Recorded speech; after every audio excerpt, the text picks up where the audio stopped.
Min hadzal bab fi ta'rifi ilmin nahwi wa nasyatihi. Sebagaimana yang ulama kita ajarkan, ulama Azhar di Khoritatul Ulum, kita harus tahu dulu mabadi asyrah dari setiap ilmu. Apa itu mabadi asyrah ya? Coba dengarkan bait ini. Innama badi kulli fanin asyarah al-haddu wal maudu'u thumma samarah wa nisbatun wa fadluhu wal wadi' wal ismul istimdadu hukmu syari' masailu wal ba'du bil ba'diktafa wa mandarul jami'a haza syarafa. Itu jadi kita mulai dari al-haddu. Al-haddu itu ta'rif ya. Nah, di sini kita tahu takrif lugotan wastilahan. Al-haddu wal maudu'u. Maudu'nya nanti di akhir ya, karena maudu' di sini nanti kalimat Arabiyah yang langsung ke bab ism fi'il harf. Al-haddu wal maudu'u tsumma tsamarah. Nah, tsamarah itu di faedah ini, faedah dirasatihi. Wa nisbatun wa fadluhu wal wadi wal ismul istidadu hukmu syari, ini hukmu ta'alumnya. Baru habis itu nasyahnya di sini dia tentang sejarahnya nahwu sampai kita tahu wadinya siapa. Makanya di sini wadiuhu. Siapa sih yang menemukan ilmu nahwu ya. Alismul istimdadu. Nah, ismu tadi yang di awal setelah ta'rif kita ketemu sababut tasmiyah. Nah, di sini istimdad itu kita belajar nahwu itu sumbernya dari mana aja ya. Alismul istimdadu hukmu syari ya. Al-haddu wal maudu'u. Nah, ini maudu'nya di sini ya, kalimat Arabiyah. Baru ke kalam. Kita mulai dari hadnya dulu. Ya, ta'rif di sini ada lugotan dan istilahan. Istilahnya pun ada yang indal mutaqaddimin dan mutaakhirin. Kalau fil lughah di sini ada al-qasdu, at-tariq, al-jiha, al-miqdar, al-qisam. Tahu dari mana sudah kalau nahwu artinya jiha, nahwu artinya miqdar, nahwu artinya qisam? Kita bedain dari siaknya ya, siak, libak, sihak, ya. Lihak, sibak, siak. Contohnya waktu kita bilang nahau tuh nahwak itu cocoknya jadi kosot tuh kosdag. Tapi kalau tawajah tuh nahwal bait ini jihatal bait. Lahu alayya nahu alfin, maksudnya kita punya utang ke orang ya. Jadi lahu alayya nahwu alfin, sekitar atau sebanyak 1.000 gitu. Hada ala arbaati anha arbaati aksam, itu jamak dari nahwu. Nah, kalau secara istilah ya ini indal mutaakhirin ilmun bi usulin yu'rafu biha ahwalu awakhiril kalimat al-arabiyyah i'raban wa binaan. Jadi pokoknya di sini fokus ke ahwal awakhir aja ya.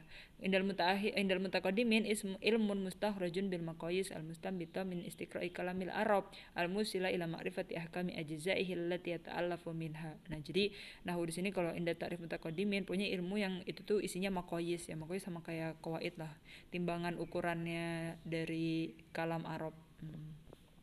Yang dengan ilmu itu kita jadi nyampe kemana, musilah ila ma'rifati ahkami ajza ilati talaf. Jadi kita dari kalam itu kan ajzanya itu kalimah. Nah, kalimahnya itu hukum-hukumnya gimana ya, apakah dia dihukumi marfu, mansub, majrur, majzum, apakah dia mu'rab atau dia halah wahidah jadi mabni.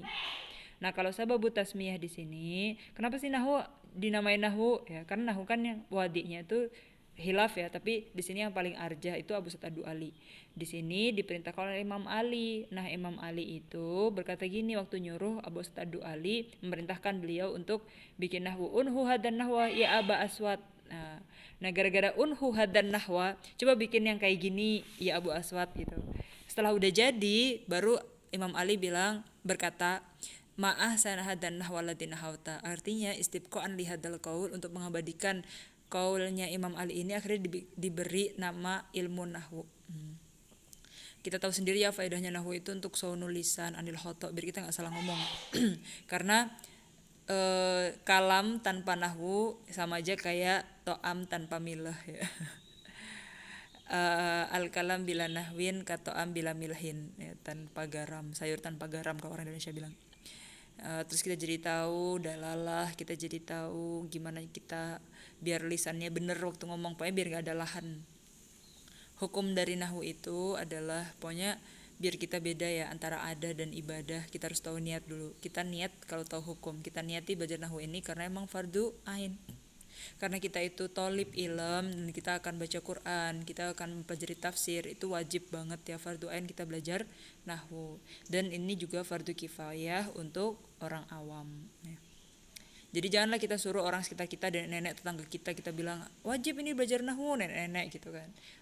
Enggak, udah itu fardu kifayah berarti karena untuk orang awam.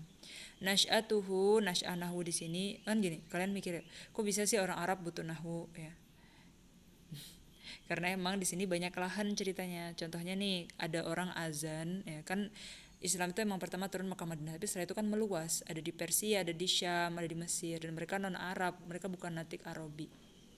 Ketika masuk Islam mereka belajar azan, baca Al-Quran. Kalau nggak tahu kaidah nahwu ya salah bacanya. Contohnya ini asyhadu anna Muhammadan Rasulullah. Mereka nggak belajar kalau khobar inna marfu. Salah, dan di sini fatal di artinya.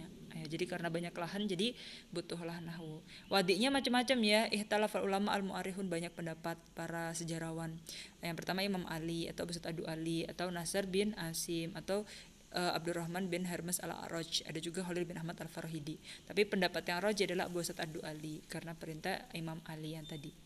Istimdadnya di sini yang penting, nahwu itu istimdad itu referensinya dari mana sih, sumber-sumbernya nahwu itu kaidahnya itu diambil dari mana? Bukan dari sembarang bahasa Arab. Yang pertama dari Al-Qur'an dulu karena Al-Qur'an itu paling fasih dan paling balik ya. Kemudian hadis, tapi hadis itu hilaf ya, nggak semua ulama ambil hadis. Karena ada ulama yang mengatakan bahwa loh hadis itu boleh diriwayatkan dengan makna, ruwiyat bil makna ya. Jadi kalau riwayatkan dengan makna, nahwu kan ngurusin lafat, awahir ahkam ajzail kalam. Masa kita lihat maknanya kan nggak bisa. Jadi banyak ulama nggak pakai hadis juga.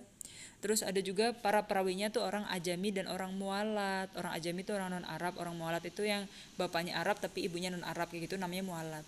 Perawinya hadis kan kebanyakan mualat dan ajami juga, nggak semuanya Arabi. Nah, jadi nggak bisa diambil dong hadis gitu. Tapi kalau misalkan orang yang ngambil hadis, ulama yang ngambil hadis, biasanya hujahnya kalam orang biasa aja dijadikan istimdad nahwu, dijadikan kaidah nahwu. Tapi kalamnya Rasul kok enggak kan gitu. Terus dari kalam Arab yang fasih, dari hikam, amsal, aqwa, syair Arab dan arjasnya, mulai dari syair mada, hija, wasaf, semuanya yang fasih-fasih. Nah, dan dari syair itu ada tobakohnya. Penyair jahili itu tobako premium yang paling bagus ya. Mereka yang jadi tantangannya Al-Quran kan, makanya Al-Quran jadi mukjizat. Jadi otomatis penyair jahili itu juga hebat-hebat, tapi seberapa hebat manusia tetap kalah sama mukjizat Al-Quran, kalamullah. Baru muhadrom, baru mutaqaddimun ya. Muhadrom itu yang hidup di dua masa, asyujuz'an min hayatihim fil jahiliyah, terus adrakul Islam. Jadi misalkan nih lahir 15 tahun sebelum Nabi jadi Rasul. Nah setelah Nabi jadi Rasul dia masih hidup juga, jadi dia di dua masa itu disebut dengan muhadrom. Baru orang mutakadimun itu sadrul Islam, muhdasun, mualladun. Ini orang Muslim ya yang tobako salisa di sini, yaitu awail abasi. Contohnya para penyair Jarir, Farosdak. Gitu. Kalau tobako Robiah di sini orang yang muhdasun dan mualladun, orang yang ibunya non Arab, bapaknya Arab. Contohnya Abu Nuwas, Bashar bin Barot. Nah, maudu'nya maudu'nya nahwu itu pasti kalimat Arabiyah ya. Jadi kita harus tahu ini kalam Arabi atau bukan. Kalau Arabi langsung kita bahas nahwunya, kalau enggak ya berarti enggak dibahas.